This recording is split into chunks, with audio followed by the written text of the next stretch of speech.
있을지어다. 아멘. 오늘 주신 하나님의 말씀 빌레몬서 1장 1절에 3절 말씀을 통하여서 내가 작은 교회가 되려면 이라는 말씀의 제목으로 함께 은혜를 나누기를 원합니다. 약 100년 전에 칠레와 아르헨티나 사이에서 이 국경에서 분쟁이 일어났습니다. 이 두 국가는 이렇게 국경을 같이 이렇게 밀접해 있는 나라지요. 어떤 문제냐면 이 큰 산이 있는데 해발 3,832m가 되는 아주 높은 산입니다. 이 산인데 이 산 위에 예수님의 동상을 세워놨어요. 여러분 가끔 TV에서 나오는 거 기억하시죠? 예수님이 이렇게 그 도시를 바라보면서 바다와 도시를 바라보면서 향해 두 팔을 벌리면서 축복하는 어떤 그런 모습. 그런데 이게 왜 분쟁의 원인이 되었냐면 칠레 국민에게는 왜 예수님의 동상이 우리에게는 등을 돌리고 있냐. 그러니까 예수님의 등 뒤쪽에 칠레라는 나라가 있고 아르헨티나가 예수님의 앞에 보는 앞쪽에 있었다는 것이죠. 왜 예수님께서 아르헨티나만 축복하느냐라고 하면서 분노했습니다. 여러분 그럴 수 있겠어요? 없겠어요? 그래 있겠지요. 우리는 왜 예수님의 뒷모습만 바라봐야 되느냐라고 그렇게 이제 뭐 분노까지는 아니더라도 투덜댈 수는 있을 것입니다. 우리도 예수님의 앞모습을 보고 싶다. 인자한 모습을 보고 싶다. 누구나 얼마나든지 열망할 수 있는 부분이지요. 그런데 칠레의 어떤 기자가 쓴 글로 인하여서 이 국가 간의 이 분쟁, 이 투덜거림이 좀 사그러들었다고 합니다. 어떤 글이었냐면 예수님의 얼굴이 아르헨티나를 향한 것은 아르헨티나가 칠레보다 예수님의 보살핌이 더욱더 필요해서 그렇습니다. 라는 칼럼 때문이었습니다. 칠레 국민들이 이 기사를 보면서 어떤 생각이 들었을까요? 그렇다면 뭐 괜찮네. 그래 맞아. 좀 아르헨티나가 힘들고 어려우니까 예수님의 사랑이 좀 더 필요하니까 더 인자하신 예수님이 그것을 바라보는 것 괜찮다. 그러면서 감정을 가라앉히고 더 이상 크게 불평하지 않았다고 합니다. 우리가 어떤 사건이나 단어를 어떻게 해석하는가에 따라서 또 그 관점과 시각이 어떻게 바라보냐에 따라서 큰 혼란이 생길 수도 있고 또 평안함을 줄 수도 있다라는 것입니다. 우리에게 익숙한 교회라는 이 단어, 이 단어 역시 어떤 정의와 해석에 따라서 많은 것이 달라질 수 있다라는 것입니다. 교회는 어떤 건물이나 제도가 아닙니다. 시스템이 아닙니다. 교회는 하나님의 부르심을 입은 사람들의 모임입니다. 그래서 우리 각자가 다 작은 교회라는 사실이죠. 건물이 아니라 예수님의 부르심을 입은 사람들의 모임이기에 우리 모두가 다 작은 교회라는 거예요. 특히 바울은 고린도서 1장 2절 말씀에서 고린도에 있는 하나님의 교회 곧 그리스도 예수 안에서 거룩하여지고 성도라 부르심을 입은 자들로라고 그렇게 표현하고 있습니다. 교회는 사람을 뜻하는 것입니다. 그래서 우리는 각자가 참된 교회가 되어야 할 것입니다. 그래야 하나님의 교회가 살아날 수 있다는 사실이죠. 그냥 교회 건물에만 관심이 있고 땅에만 관심이 있으면 그것은 세상의 관심과 별반 다르지 않다는 것입니다. 오늘날 교회가 타락했다는 말은 건물이 낡았다는 말이 아니에요. 오히려 교회를 구성하고 있는 성도들이 세속적으로 타락했다라는 그런 뜻일 것입니다. 그러므로 우리 각자가 작지만 신실한 교회가 되려면 바로 믿음의 내가 나부터 하나님의 신실한 믿음의 사람이 되어야 될 줄을 믿습니다. 특별히 새롭게 2023년 우리 교회가 새롭게 교회답게 바르게 서려면 바로 우리 각자의 자리에서의 나의 역할이 참으로 중요하다는 사실입니다. 오늘 이 빌레몬서는 바울이 1차로 로마의 감옥에 투옥되었을 때에 이 골로새 교회의 리더였던 이 빌레몬에게 보냈던 편지입니다. 사도 바울이 이 빌레몬의 노예였던 오네시모를 만나서 그를 양육하고 다시 그 주인이었던 빌레몬에게 보내면서 보내었던 내용이지요. 생각해 볼수록 이 노예였던 이 오네시모가 세상 가운데로 빠지지 아니하고 누구를 만났어요? 바울을 만나서 복음으로 작은 교회가 되어지는 그런 이야기. 그리고 골로새 교회에 가서 또 동역자로 함께 사역하는 그런 이야기. 이 이야기는 오늘 우리에게 큰 도전을 주는 그런 복음서 말씀이라는 사실입니다. 이 빌레몬서는 비록 한 장의 짧은 내용이지만 그 안에 작은 교회인 우리가 어떤 마음으로 어떤 마음가짐으로 우리가 신앙생활을 해야 될지, 또 어떻게 우리가 함께 동역자로서 어떻게 합력하면서 주의 나라와 그 의를 이루면서 헌신할지에 대한 내용이 아주 가득 채워져 있습니다. 또한 작은 교회인 내가 어떻게 이 세상 가운데서 바르게 교회답게 살아갈지도 우리에게 자세하게 알려주고 있는 말씀입니다. 오늘 본문의 말씀을 통하여서 내가 작은 교회가 되려면 무엇이 필요한지를 오늘 말씀을 통하여서 살펴보기를 원합니다. 첫째로 내가 작은 교회가 되려면 내가 그리스도를 위한 고난을 이겨내야 된다는 것입니다. 뭘 이겨내야 된다? 그리스도를 위한 고난을 이겨내야 된다. 자, 오늘 본문 1절 말씀에 보니까 자신을 그리스도 예수를 위하여 갇힌 자 되었다라고 고백하고 있어요.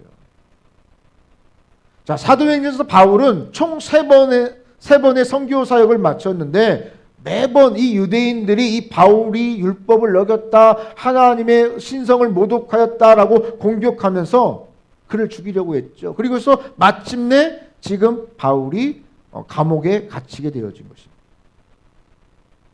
당시 바울은 이 로마 이 감옥에서도 그에게 찾아오는 사람들을 만날 수 있었고, 또 자신을 지키고 있던 어떤 간수에게도 군인들에게도 복음을 전할 수 있었습니다.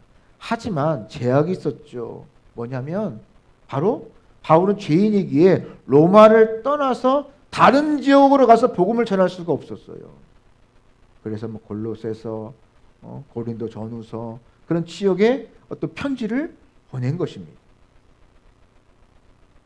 당시 바울이 투옥된 이유는 그가 범죄하고 악했기 때문이 아니라 오히려 하나님의 나라를 위해서, 의를 위해서, 선을 위해서 헌신하고 수고했기 때문에 그는 감옥에 갇힌 것이었습니다. 이 바울이 바로 이 로마 감옥에서 많은 고난이 있었지만 그런 아픔과 그런 억울함에도 불구하고 이 옥중서신 빌레몬서, 골로새서, 빌립보서, 에베소서 이 옥중서신 4권을 이 편지로서 그들에게 사랑을, 안부를, 그리스도의 은혜를 증거하고 있는 것입니다. 부족해도 내가 비록 하나님의 작은 교회이기에 내가 복음대로 살아가면 어떤 일이 벌어지냐, 오늘 바울처럼 내가 생각지도 않는 고난을 겪을 수도 있다라는 것입니다. 문제는 내가 겪는 이 고난의 성격이에요. 어떤 고난이냐? 베드로는 베드로서 3장 17절 말씀에 선을 행함으로 고난을 받는 것은 하나님의 뜻일진데 악을 행함으로 받는 고난보다 나으니라 라고 말씀하고 있습니다. 작은 교인 우리가 고난을 받아도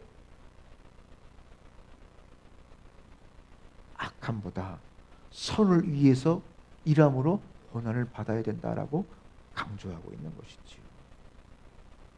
지금도 악한 세상은 신실하게 살려고 하는 작은 교인 우리를 어떻게 하든 박해하려고 해요. 힘들게 하려고 합니다. 불편하게 만들려고 합니다. 특히 디모데후서 3장 12절 말씀에 보면 무릇 그리스도 예수 안에서 경건하게 살고자 하는 자는 박해를 받으리라 라고 말씀하고 있습니다. 문제는 이 세상이 교회와 신앙인들을 조롱하는 이유가 어디에 있느냐? 교회가 교회답지 않을 때. 하나님이 원하시는 것이 아니라 물질과 권력이나 어떤 명예, 오히려 이런 것들을, 세상적인 것들을 더욱더 추구할 때 조롱하고 비난합니다. 그래서 우리는 작지만 거룩한 교회가 되려면 바로 내가 세상으로부터 박해와 공격이, 고난이 있음을 우리는 바로 알아야 된다는 사실. 성도에게 이 고난은 심실함 때문에 받게 되는 어쩔 수 없는 피치 못할 결과라는 사실. 그런데 이 말이 나와 지금 상관이 있느냐? 내가 지금 그리스도의 말씀대로 살아가는 고난을 받느냐? 조금 의심쩍죠. 좀 미안하죠. 내가 당하는 고난과 어려움이 어떤 성격이냐? 오늘 바울처럼 하나님의 나라와 그를 위하여서 열심히 일하다가 갇힌 것이냐? 아니지요. 오히려 죄와 악에 빠져서 정직하지 못하고 신실하지 못하기 때문에 발생하는 문제가 참으로 많다라는 것입니다. 순종하지 못해서 그 결과로 나타나는 문제들이 참으로 많다라는 것입니다. 오늘날 많은 기독교인들이 신실해서 거룩해서가 아니라 오히려 악한 세상과 너무나 유사해서 비슷해서 고난을 받을 때가 더 많다라는 것입니다. 심지어 세상과 다른 거룩함보다 오히려 세상보다 더 악하게 살아서 받는 고난도 있다라는 것입니다. 창피한 일이지요.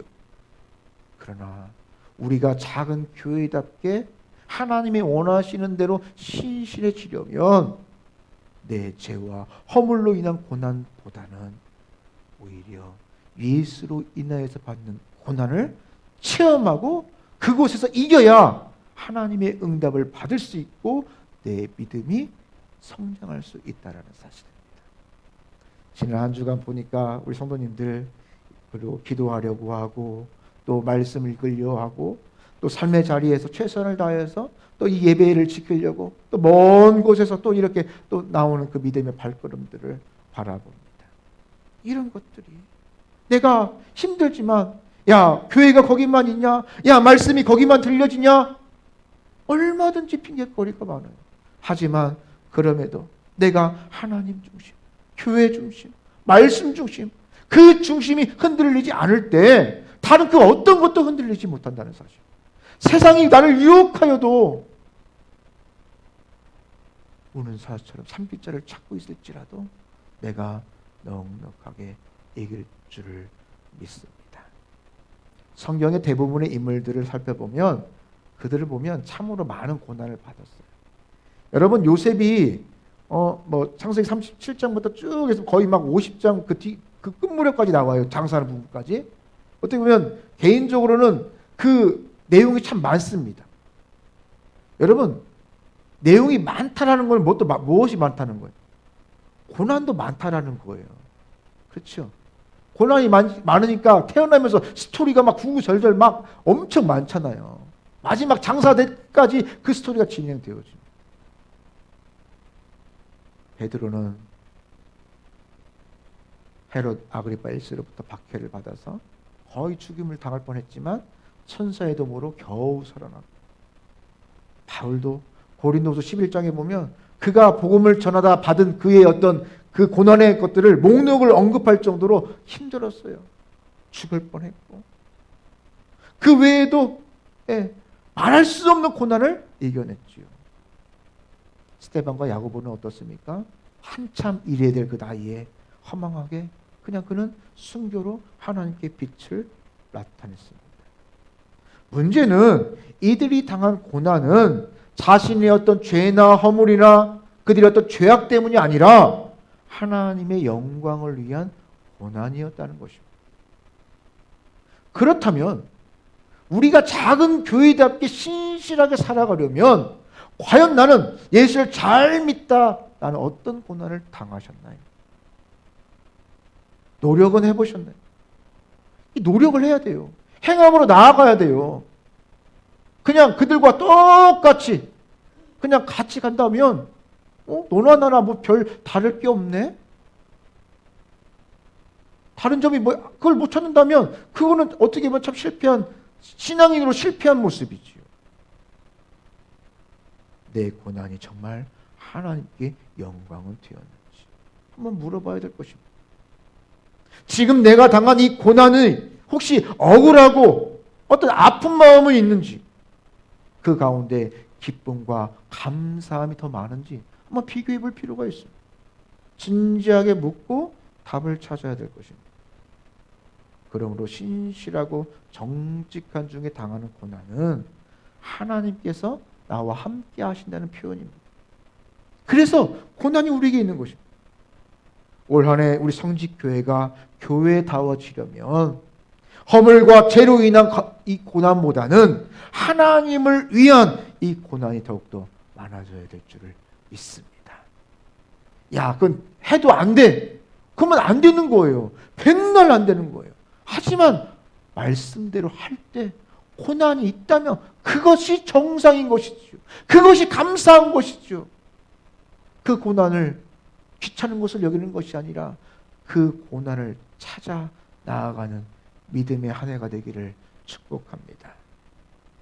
또한 우리도 하나님을 위한 고난, 의와 선을 위한 고난에 선을 향해 나아갈 때 굴하지 않고 고난 중에 더 정직하고 신실함으로 나아가야 될 것입니다.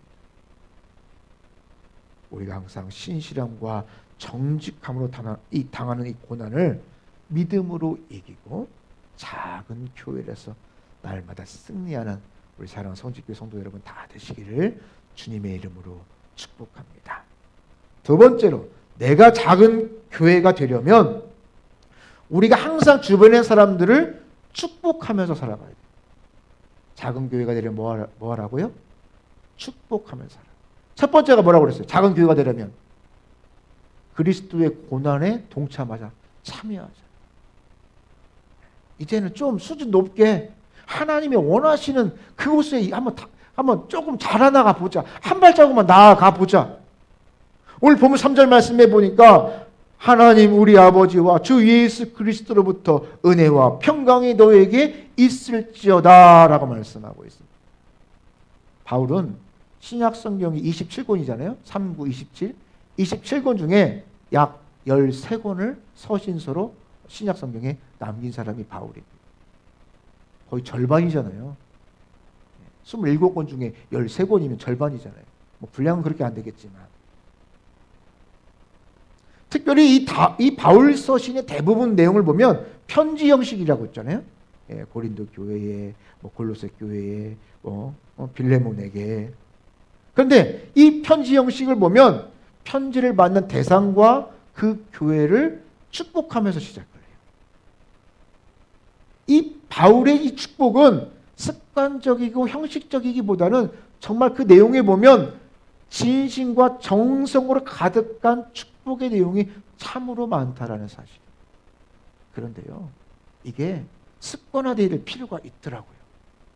본문 2절 말씀해 보니까 바울은 빌레몬과 함께 이 골로새 교회의 성도들 중에 몇 명의 이름을 지금 거론하고 있어요. 그렇죠?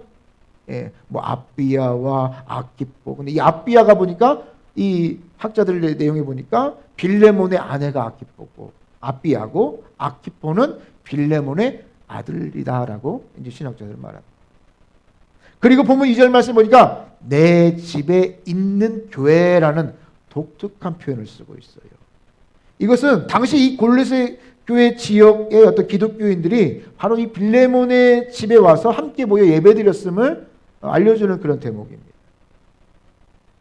바울은 도망친 이 노예였던 오네시모를 통하여서 이 사실을 누구보다도 잘 알고 있었기에 이 빌레몬은 물론 또 그 가정과 그와 함께 했던 교회의 그런 동역자들에게 진심으로 그들을 축복했던 것입니다.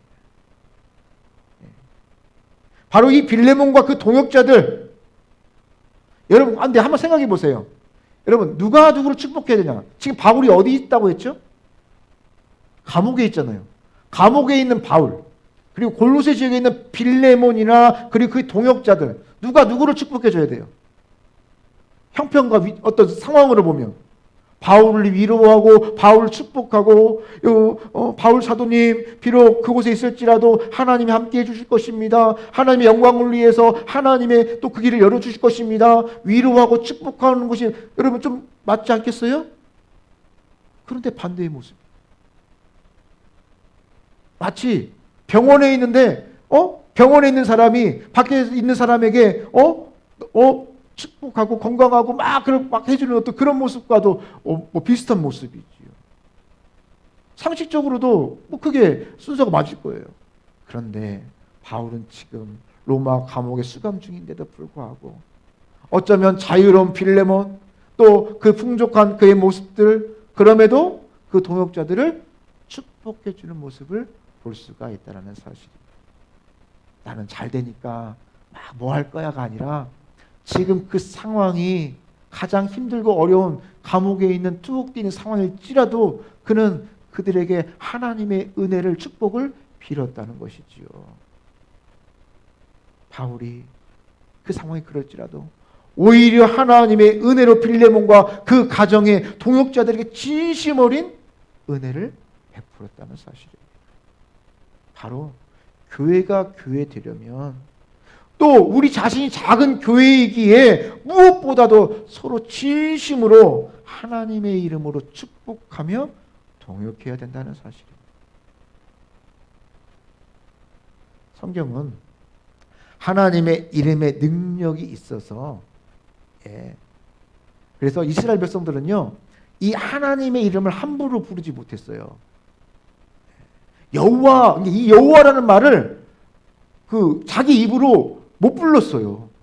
히브리어에 보면 그 모음을 빼버리고 해서 여러분 아도나이 그러잖아요. 그러니까 여호와를 못 부르는 거예요. 그래서 어떻게 부르냐면 지금 우리가 예를 들어서 하나님 그러면 하나님을 못 부르니까 히읗 니은 니은. 그러면 이게 하나님의 자음이 되잖아요. 그렇듯이 여호와 하나님 이름을 못 불렀어요. 구약 시대에는. 그러므로 하나님의 이름으로 축복하는 것은 가장 큰 축복이고 진심이 가득한 축복이라는 거예요. 하나님의 신령한 은혜가 함께하기를 원합니다. 그냥 되어지는 게 아니라 능력의 하나님, 전지전능하신 하나님의 능력이 오늘 저와 이 말씀을 듣는 우리 모두에게 임하기를 축복합니다. 그러므로 우리가 작은 교회로서 신실하려면 내 주변 사람에게 진심으로 하나님의 이름으로 축복하라는 것입니다. 여러분 축복하려면 상대방이 잘 되라는 마음이 있어야 돼요? 못 되라는 마음이 있어야 돼요? 잘 돼야지. 그런 마음이 축복이 되어지죠. 이게 바로 하나님의 마음이 있어야 된다는 것입니다. 축복하려면 상대방을 사랑하고 아끼는 마음이 있어야 축복이 되는 거예요. 또한 축복은 멀리 있고 무관한 사람보다 바로 가까운 사람에게 먼저 축복해야 되는 줄을 믿습니다. 여러분 이번 한 주간의 숙제는 뭐냐면 나에게 가까이 있는 사람에게 축복의 말을 하자. 감사의 말을 하자. 여러분 그게 안 되면 아무것도 안 됩니다. 숙제다 생각하시고 내가 어떻게 축복의 말을 해줄지, 내가 어떻게 감사의 표현을 할지 기억하시고 내가 작은 교회이기에 내가 축복하는 자가 되어야 돼요. 그러나 우리는 하나님의 이름을 가지고 있고 부를 수 있음에도 불구하고 가까운 사람을 축복해야 함을 알고 있지만 현실은 그렇지가 않아요. 시기하고 질투하고 미움과 분쟁이 더 많아서 진심으로 축복하는 모습이 점점점 사라지고 있습니다. 이 한국말에 보면 다른 언어보다도 이 욕과 비판적인 표현이 참으로 많습니다. 그래서 우리 한국 욕을 보면 입에 담지 못할 그런 욕이 참으로 많아요. 이건 쌍욕은 아니고 예를 들어서 망할 놈, 예를 들어서 좀 죄송합니다. 연병할 놈, 이런 말을 또 가끔 쓰는 사람 있죠. 육시랄로. 근데 여러분 여기 보면 이 육시랄이라는 말 뜻을 보면 이 무슨 말인지 아세요? 무슨 말인지는 알고 하는지 모르겠어요. 그 말의 뜻이.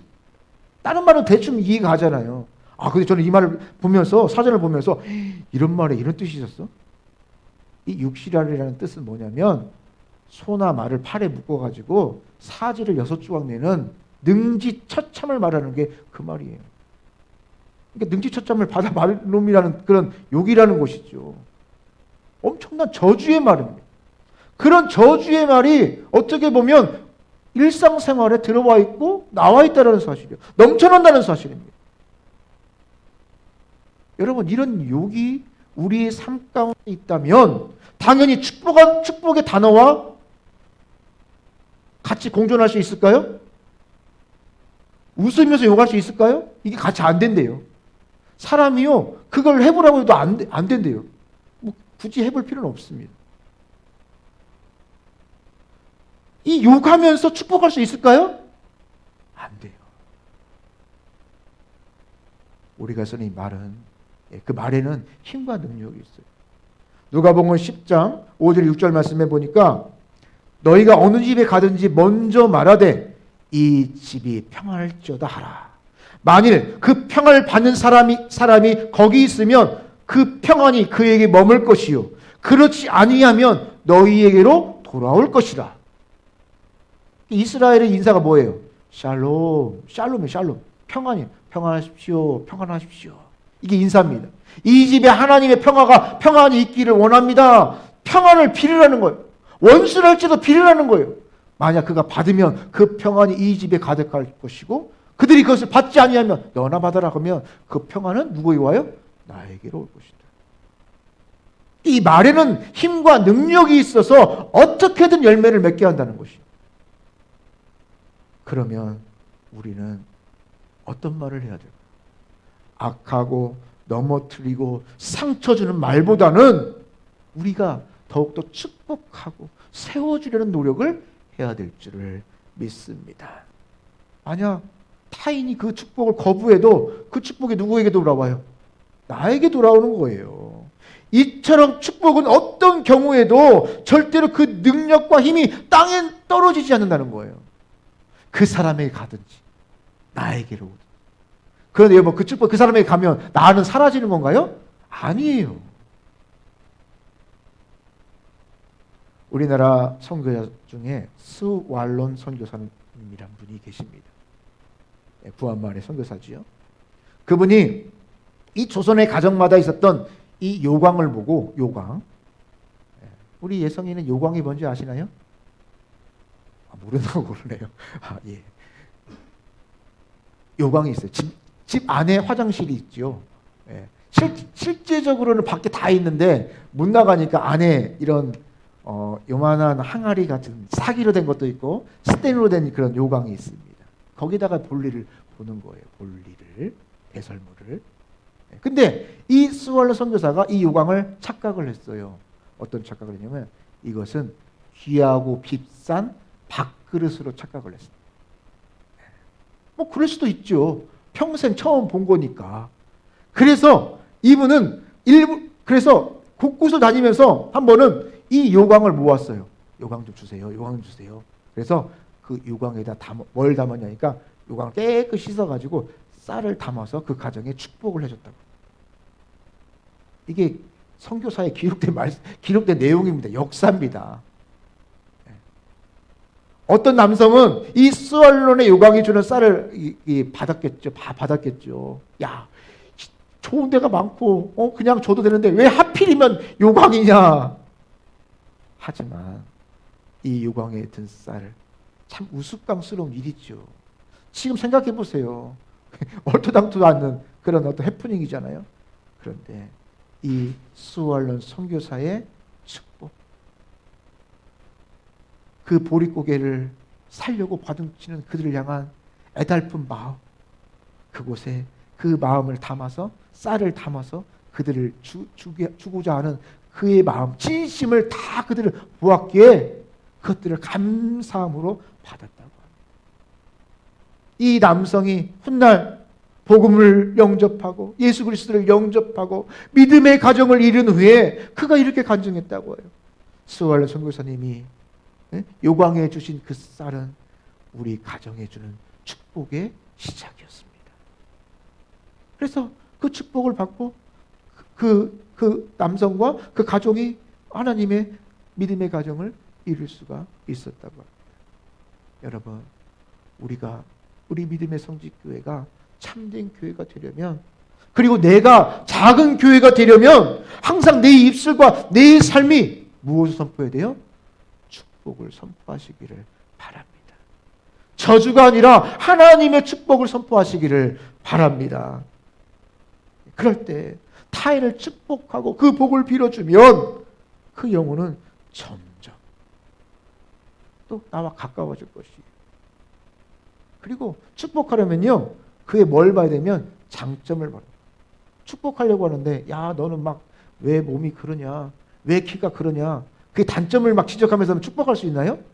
아니지요. 그 영혼의 장점을 바라보는. 만일 내가 다른 사람의 단점과 문제점만 주목하고 있다면, 여러분, 그러면서 축복할 수 있을까요? 아니에요. 축복할 수 없어요. 그건 착각이에요. 부족해도 내가 작은 교회로서 하나님의 일들을 감당하려면 우리가 먼저 내 주변의 사람들이 뭘 바라보죠? 장점을 바라보죠. 야, 너는 왜 이렇게 피부가 좋냐? 너는 왜 이렇게 머리결이 좋냐? 너는 왜 이렇게 눈동자가 막니? 눈은 작은데 눈동자는 너무 많고, 작다는 말을 할 필요는 없잖아요. 눈동자가 왜 이렇게 막니?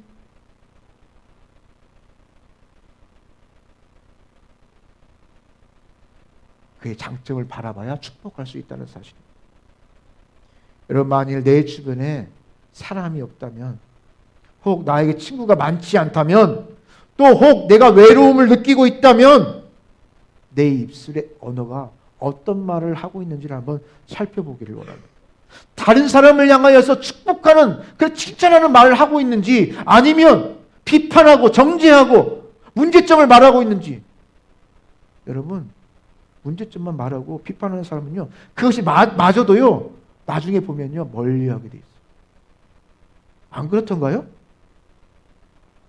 맞아요. 누구랑 가까이 하고 싶겠어요? 이처럼 축복은 나를 살리고 다른 사람을 살리고 내 후손과 모두를 살리고 하나님의 영광을 나타낼 수 있다는 사실입니다. 그렇게 우리가 서로를 축복하고, 그리고 이 축복과는 따스함이 우리 성직교회 가운데, 여러분의 가정 가운데, 우리 삶 가운데 가득 넘치기를 축복합니다.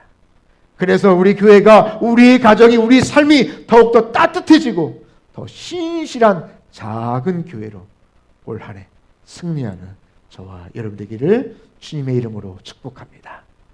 오늘 말씀을 기억하며 기도하기를